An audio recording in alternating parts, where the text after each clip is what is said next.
Until very recently, bread was unknown to the Hudanos. The bread these children are eating was given to them at school.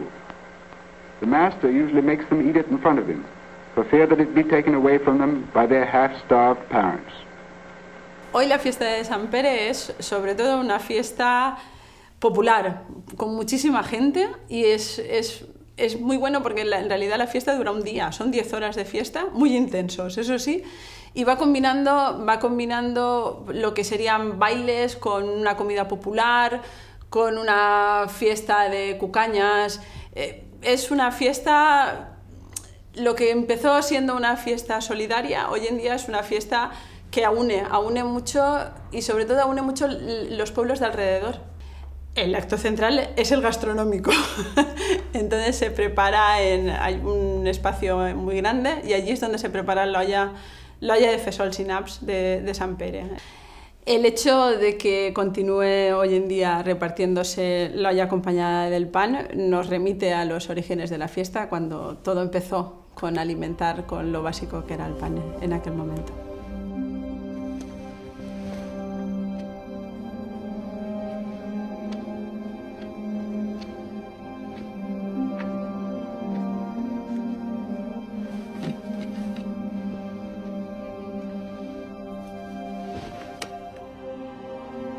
Kabilule, wa okulu, tenau kishmi,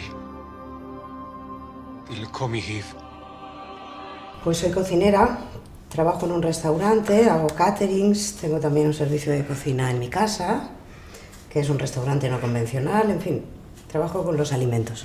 El pan es fundamental, es súper importante, aparte de que desde mi punto de vista es uno de los grandes inventos de la humanidad, el pan y el queso, porque es una transformación poética que coge un grano seco, duro y insípido y lo convierte en un alimento completo y sabrosísimo que acompaña bien cualquier tipo de alimento, incluso la fruta.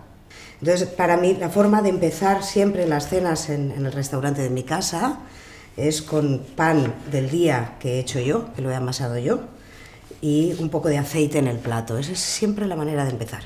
Para mí el pan de semillas, etcétera, tiene que ver también con una alimentación equilibrada que añada frutos secos y otro tipo de cereales a la alimentación. Entonces lo añado cuando quiero acompañar un plato de poco ingrediente, un plato de ingrediente único, por ejemplo un tomate relleno o algo por el estilo. De todas formas, a mí más que acompañarlo, más que hacerlo con semillas y frutos secos, me gusta hacerlo con otro tipo de ingredientes, por ejemplo con olivas. Me gusta hacerlo con fruta desecada, con orejones, con higos, con ciruelas pasas, con este tipo de ingredientes, ¿no? Porque aparte de que le da mucha más suavidad, lo hace más esponjoso, también introduce un ingrediente de mucho sabor. Al fin y al cabo las semillas no tienen mucho sabor, pero los orejones, por ejemplo, sí, las pasas también, y ese tipo de ingredientes me parecen mucho más interesantes.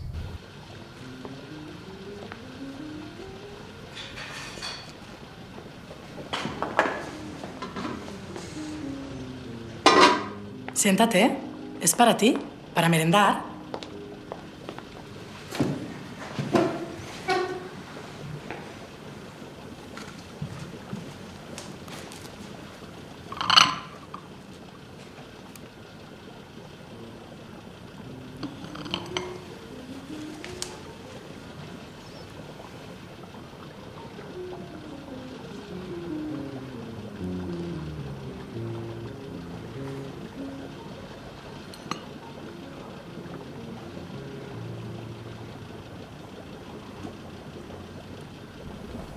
Hay quien tiene pan duro y hace torrijas.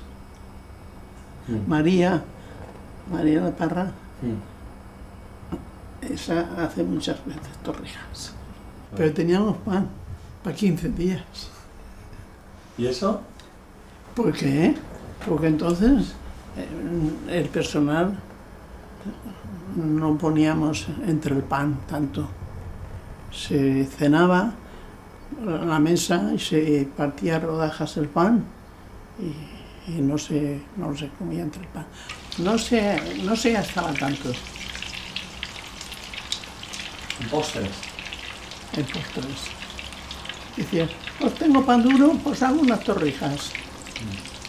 Ahora se gasta más en... Ahora se gasta más en postres. No, es que hoy hay más dinero. No es gastoso de dinero, no es caro de dinero, pero es caro de faena. Ah. Ajá. Porque te tienes que dedicar y no te puedes mover. Tienes una cosa, pones a hervir, te vas y que vaya hirviendo. Pero esto Esto no. tienes que estar aquí.